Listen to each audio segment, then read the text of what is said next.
So hi guys, another video from your vegetarian bride. So let's prepare buttonaires for our entourage, secondary sponsors, and for our groom.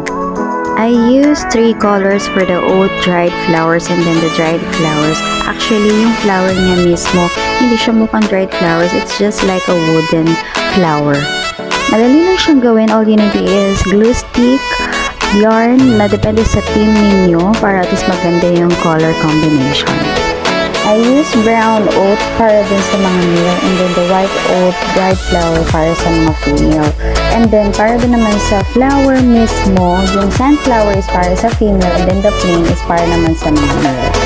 Kung vegetarian bride ka din kagaya ko, tiyaga lang punta sa Divisoria. You can create your own style with your buttonaires. Instead of 14,000 package, you can create your own with a minimum expense of 1,000.